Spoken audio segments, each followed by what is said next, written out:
Mais moi, j'ai été en Israël pour lire la version biblique hébraïque français qui n'a rien à voir avec la tradition grecque et latine qui nous a été donnée par les catholiques dans la Bible. Parce que j'ai vu des gens prendre la Bible, je crois en elle. Mais je suis aussi convaincu que ceux qui ont écrit la Bible ont commis des erreurs. Parce que je suis allé 18 fois en Israël pour étudier la véritable version de la Bible hébraïque et araméenne. Jésus ne parlait pas le latin ni le grec. On ne peut pas traduire une Bible de latin en français, de grec en français et nous la donner. C'est un mensonge. La rédaction de la Bible a été faite par un empereur païen qui s'appelait Constantin. À des fins purement politiques, parce que le mouvement chrétien commençait à prendre de l'ampleur, il va signer un traité avec les chrétiens pour leur permettre d'ouvrir les assemblées sous réserve qu'ils restent soumis à l'autorité politique en vigueur. Donc voici dans quelle mesure la loi, sinon la Bible, sera rédigée avec les évangiles. C'est lui qui va veiller à la canonisation de la Bible que nous connaissons aujourd'hui. C'est pourquoi les Juifs ne peuvent pas se reconnaître dedans parce qu'ils estiment qu'il y a eu la main humaine à l'intérieur.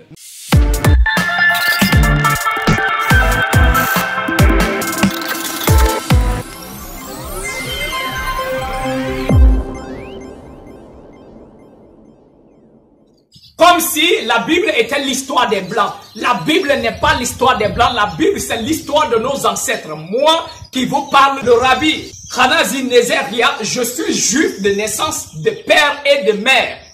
Alors la Bible a été écrite par nos ancêtres. Ce sont nos ancêtres qui l'ont écrite. Si ces hommes abominables récupèrent la Bible, ils falsifient tout, ils changent tous les noms, nous avons cette responsabilité de récupérer ce même livre, de corriger et de remettre les choses à sa place. Et ils ne sont pas d'accord. Demandez quand même à celui qui est le président des églises, en quelque sorte Makosso, le révérend Camille Makosso.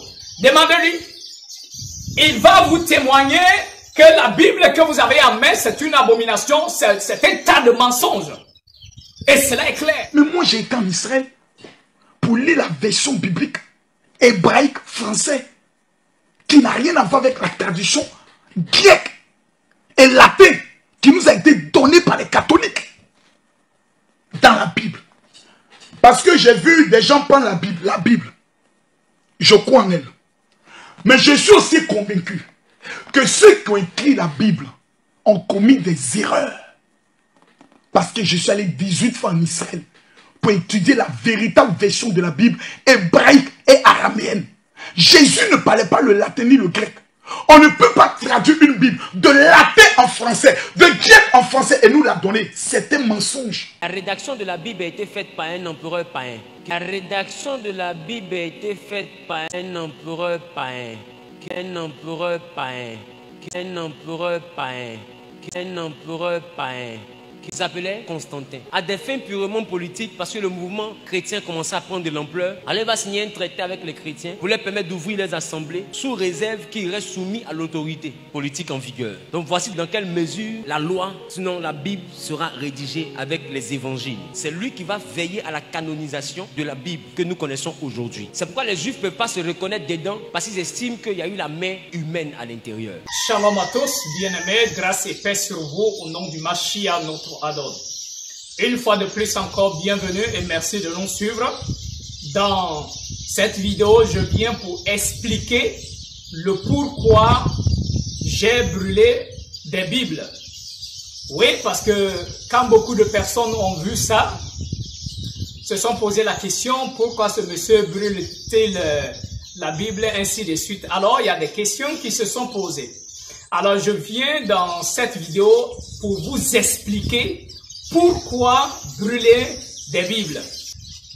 Beaucoup de personnes croient en la Bible, leur foi est basée sur la Bible. Ils disent que si ils meurent, ils vont se retrouver au paradis s'ils font ce qui est dans la Bible. Ce qui veut dire que la Bible serait un livre assez important pour le salut de l'humanité. D'accord. Alors si c'est un livre assez important, un livre qu'on considère comme la parole du Tout-Puissant, maintenant, et que si ces Bibles-là sont brûlées, c'est que cela peut susciter, bien sûr, beaucoup de paroles, beaucoup de polémiques là-dessus. Mais je viens répondre à ces questions que les gens se posent. Premièrement, ils ont, la plupart des traducteurs grecs, la plupart des traducteurs, ok, ont introduit dans la Bible des idoles. Je vais vous choquer. Il y a beaucoup de personnes qui sont habituées au mot Dieu. Ils sont habitués au mot Dieu. Quand on dit Dieu, tout le monde pense que oui, c'est le créateur qu'on appelle, voilà. Tout le monde, quand on dit Dieu, ça ne choque personne. Mais en réalité, dans la Bible hébraïque, cela n'a jamais existé parce que prendre le nom, ce nom-là, Dieu, pour adresser au créateur, c'est une abomination. Qu'est-ce que je veux dire par là? Le mot Dieu, à la base, était le nom d'un démon que les Romains adoraient. Parce que le français sort du gaulois, le gaulois sort du latin. Alors, les Romains adoraient une divinité, adoraient un démon qui est appelé Zeus. Zeus a aussi été adopté par les latins. Alors, les latins aussi adorent Zeus, mais sous le nom de Deus. D'accord? Sous le nom de Deus. Et comme le français sort du gaulois, le gaulois du latin, c'est le Deus qui donne en français Dieu. Maintenant, quand vous prenez la Bible hébraïque que nous lisons, la parole dit au commencement, celui qui a créé le ciel et la terre est Elohim. Elohim se traduit en français le Tout-Puissant. Traduire ça par Dieu est une abomination. Parce que lui qui a été le premier à le faire, c'est Jérôme de Stridon. Jérôme de Stridon était un évêque catholique. Et au départ, parce qu'il avait la haine contre les Juifs, c'est lui qui a été le premier à traduire les Saintes Écritures de l'hébreu en latin. D'accord? Et c'est comme ça, sa Bible est appelée la Bible la Vulgate. Vous pouvez aller vérifier, télécharger la Bible Vulgate de Jérôme de Stridon. Il traduit Genèse 1, le verset 1. In principio creavit Deus caelium et terram. C'est-à-dire au commencement, il écrit clairement au commencement, Deus créa les cieux et la terre. Ça, c'est dans sa Bible Vulgate. Mais vous connaissez et vous croyez. Aussi, allez-y sur Internet, faites des recherches, tapez Deus. Deus est un démon. Deus n'est pas le créateur. Deus est un démon que Jérôme de Stridon ainsi que les autres adoraient. Et c'est ce démon-là qui donne en français Dieu, qu'ils vont introduire dans les Saintes Écritures, faire passer Dieu, Deus, comme le créateur de l'univers. Là, nous disons non, et c'est une abomination. Et toute Bible qui comporte le nom Dieu, Deus, Zeus, est un livre satanique et démoniaque qu'il faut brûler. C'est le commandement que l'Éternel nous a donné dans la Torah, dans les écrits, pour nous dire que nous ne devons pas toucher un objet qui porte le nom des divinités, des démons. De ne pas toucher. L'Éternel nous a donné le commandement de renverser leurs idoles, de brûler au feu tout ce qui leur appartient. Alors toute Bible qui comporte le nom Dieu doit aller au feu. C'est de la même manière que toute Bible qui comporte le nom de Jésus-Christ doit aller au feu. D'accord? Parce que le sauveur de l'humanité ne s'appelle pas Jésus-Christ. D'accord?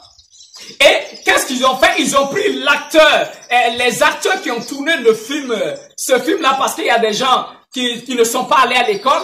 On a voulu faire quoi? Juste tourner des films pour les amener à comprendre l'histoire. Alors des acteurs se sont rassemblés dans le but de faire un film. L'autre va jouer le rôle de la mère, l'autre va jouer le rôle du sauveur, l'autre va jouer le rôle de temps. Et ensemble, ils font ce film pour aider ceux qui ne sont pas allés à l'école à comprendre. Mais ils vont prendre les photos de ces acteurs-là, prenez partout sur Internet, un peu partout, oui, pour dire que voilà le Seigneur qui est là. D'ailleurs, il ne s'appelle pas Jésus parce que le mot Jésus c'est de l'injure. Jésus signifie le porc, moi le porc. C'est parce que c'est un nom latino-français. Le G en français, c'est moi. Le ZUS, c'est un mot latin qui signifie porc. Alors toute Bible qui comporte le nom Dieu et Jésus-Christ doit aller au feu. Parce que c'est une abomination. Et nous n'allons pas nous reposer. Jusqu'à la fin de notre vie, nous allons brûler et combattre toute Bible qui porte ce nom. Et qu'est-ce qu'ils ont fait? Ces menteurs, quand ils récupèrent la Bible, qu'est-ce qu'ils font? Ils changent tous les noms des acteurs de la Bible. Comme si la Bible était l'histoire des Blancs. La Bible n'est pas l'histoire des Blancs. La Bible, c'est l'histoire de nos ancêtres. Moi qui vous parle, moi, le rabbi Hanazi Nezeria, je suis juif de naissance, de père et de mère. Alors la Bible a été écrite par nos ancêtres. Ce sont nos ancêtres qui l'ont écrit. Si ces hommes abominables récupèrent la Bible, ils falsifient tout, ils changent tous les noms, nous avons cette responsabilité de récupérer ce même livre, de corriger et de remettre les choses à sa place. Et ce qui doit aller au feu, doit aller au feu. Alors, voilà pourquoi ils vont faire quoi? Changer tout le nom des acteurs dans la Bible en mettant les noms des Blancs. Comme si c'est les Blancs qui l'ont écrit. Comme si la Bible est l'histoire des Blancs. La Bible est l'histoire des Hébreux, des Juifs et des Juifs qui sont noirs. Maintenant, si les gens s'entêtent qu'ils disent ce qu'ils veulent, mais la réalité est que toute Bible qui comporte Dieu et Jésus-Christ doit aller au feu. Ça, cela reste clair. Alors voici la raison pourquoi il y a certaines Bibles devant moi, je les brûle automatiquement. Et si ils ne sont pas d'accord, demandez quand même à ce Makoso, le révérend Camille Makoso, demandez-lui. Il va vous témoigner que la Bible que vous avez en main, c'est une abomination, c'est un tas de mensonges. Mais moi, j'ai été en Israël pour lire la version biblique hébraïque français qui n'a rien à voir avec la tradition grecque et latine qui nous a été donnée par les catholiques dans la Bible. Parce que j'ai vu des gens prendre la Bible. Je crois en elle. Mais je suis aussi convaincu que ceux qui ont écrit la Bible ont commis des erreurs. Parce que je suis allé 18 fois en Israël pour étudier la véritable version de la Bible hébraïque et araméenne. Jésus ne parlait pas le latin ni le grec. On ne peut pas traduire une Bible de latin en français, de grec en français et nous la donner. C'est un mensonge. Prenons le cas de l'ablution que les musulmans font. Oui, c'est là la main, c'est là les pieds. Le chrétien doit le faire. Vous prenez le livre des Actes des Apôtres comme Paul est convoqué par Jacques. Il lui parle des bains de purification. Retournez dans le livre de Exode. Vous voyez que la bassine de l'ablution existe. Mais pourquoi les chrétiens se sont limités? À cause de nos divisions. Et cela est clair. Alors, ce combat-là, nous allons continuer à le faire jusqu'à la fin de nos vies. Et nous n'allons pas nous reposer tant que nous allons trouver en face de nous une seule Bible comportant le mot Dieu et Jésus-Christ avec toutes sortes de falsifications, de mélanges que ces hommes impies ont introduits dans les écrits dans le but d'égarer les gens. Alors, ce combat, nous allons continuer à mener jusqu'à la fin. Que l'Éternel vous bénisse abondamment. Shalom.